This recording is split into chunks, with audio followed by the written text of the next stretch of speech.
خلیفہ وقت ہارون رشید کا ایک لڑکا تھا جو بہت ہی حسین و جمیل اور جن کی ذہانت کا تذکرہ پورے محل کے اندر تھا۔ ایک دن اس بچے کے اندر اللہ کو پانے کی طرف پیدا ہو گئی، لگن پیدا ہو گئی۔ فوراً وہ اللہ والوں کی تلاش شروع کر دیا۔ اسے پتہ چلا کہ محل کے قریب ایک اللہ والے رہتے ہیں۔ وہ بچہ فوراً وہاں جانا شروع کر دیا۔ آہستہ آہستہ ان کا اثر اس بچے پہ ہونا شروع ہوا اور وہ بچہ محل سے کٹ کر، محل کی آرام و راحت کی چیزوں سے کٹ کر اللہ کی طرف وہ مائل ہونا شروع ہو گیا۔ زہدانہ زندگی شروع کر دیا، فقیرانہ زندگی شروع کر دیا۔ لہٰذا وہ بچہ موٹا جھوٹا پہننا شروع کر دیا، پھٹا پرانا پہننا شروع کر دیا۔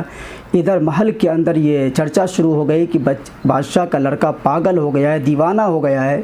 ایک دن بادشاہ کی مجلس چل رہی تھی، تمام کی تمام وزراء، تمام کی تمام عمراء اور اسی کی طرح تمام کے تمام اعلیٰ افسران موجود تھے۔ بچہ آتا ہے اور ادھر تذکرہ شروع ہو جاتا ہے کہ اس بچے نے بادشاہ کو ذلیل کر کے رکھ دیا ہے۔ اس بچے کی وجہ سے بادشاہ کو شرمندگی اٹھانی پڑتی ہے۔ جب بادشاہ سلامت نے ان لوگوں کی چیمے گویا سنی تو بچے کو بلایا اور کہا، میرے بیٹے، تمہاری اس حرکت کی وجہ سے مجھے بے عزتی اٹھانی پڑتی ہے، مجھے شرمندگی اٹھانی پڑتی ہے۔ بادشاہ لڑکا بہت ذہین تھا، فطین تھا، اس نے بادشاہ کو کوئی جواب نہیں دیا، بلکہ قریب میں بیٹھے ہوئے پرندے سے کہا کہ اس ذات کی قسم جس نے تجھے پیدا کیا ہے، تم میرے ہاتھ پہ آ کے بیٹھ جاؤ۔ وہ پرندہ فوراً ان کے ہاتھ پہ آ کے بیٹھ گیا۔ پھر بچے نے کہا کہ پھر اپنی جگہ پہ جا کے بیٹھ جاؤ۔ یہ ایک سائلنٹ میسیج تھا کہ آپ کی جو حکومت ہے وہ لوگوں کے دلوں پہ ہے، لیکن اللہ والوں کی جو حکومت ہوتی ہے وہ دنیا کی ہر چیز پہ ہوتی ہے۔ ہر شے کو اللہ تبارک و تعالی اللہ والوں کے لیے مسخر کر دیتے ہیں۔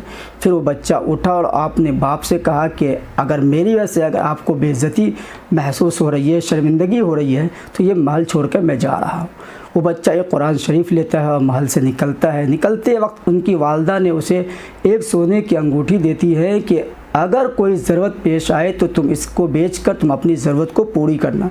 وہ بچہ جنگل کی طرف چلا جاتا ہے اور جنگل میں اپنا قیام کر لیتا ہے۔ صبح صبح وہ بچہ نوکری کرنے کے لیے، کام کرنے کے لیے شہر میں آتا ہے اور جہاں پہ تمام کے تمام مزدور ہوتے ہیں وہیں پہ بیٹھ کر قرآن کریم کی تلاوت شروع کر دیتا ہے۔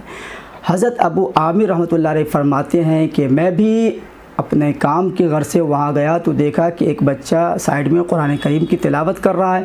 میں نے اس بچے سے پوچھا کیا کہ تم بھی کام کرو گے؟ بچے نے کہا کہ ہاں میں کام کے لیے یہاں بیٹھا ہوں۔ لہٰذا بچے نے ایک شرط یہ رکھی کہ جب نماز کا ٹائم ہوگا تو آپ مجھے فرصت دیں گے اور میں اطمینان و سکون کے ساتھ میں نماز پوری کروں گا، اور میں 1 دینار اور 1 دنق لوں گا، نہ اس سے زیادہ لوں گا نہ اس سے کم لوں گا۔ حضرت ابو عامر رحمۃ اللہ علیہ فرماتے ہیں کہ میں اس بچے کو لے گیا۔ اس بچے نے جو شام تک کام کیا وہ تنہا 10 مزدوروں کے بقدر کام کیا۔ لہٰذا مجھے دلچسپی پیدا ہوئی کہ اسی کو میں کام پہ رکھوں۔ اگلے دن پھر میں گیا تو وہ بچہ وہاں نہیں ملا۔ میں نے لوگوں سے پوچھا تو لوگوں نے بتایا کہ یہ بچہ ہفتے میں صرف 1 دن کام کرتا ہے اور بقیہ دن اللہ کی عبادت کرتا ہے۔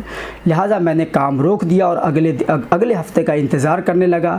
پھر اگلے ہفتے سنیچر کو میں وہاں پہنچا، وہ بچہ ملا، بچے نے وہی شرط رکھی۔ پھر میں بچے کو کام پہ لگا دیا اور میں چھپ کر دیکھنے لگا کہ یہ تنہا 10 مزدوروں کے بقدر کام کیسے کرتا ہے۔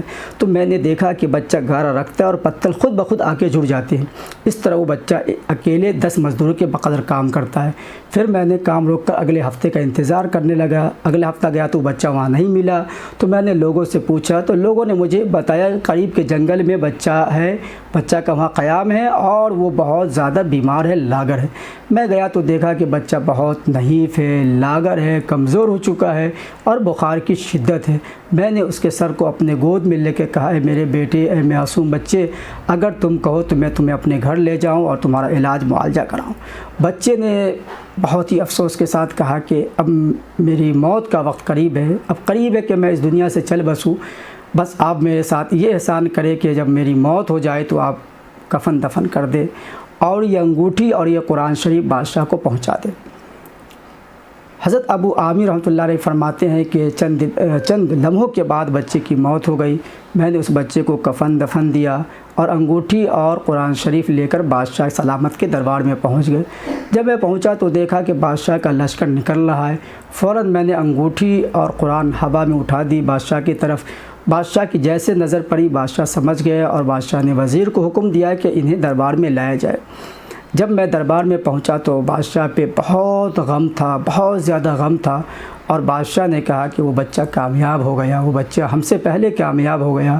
اسی کو کسی شاعر نے کیا خوب کہا ہے، ہو تمنا درد دل کی تو کر خدمت فقیروں کی، نہیں ملتا یہ گوہر بادشاہوں کے خزینوں میں،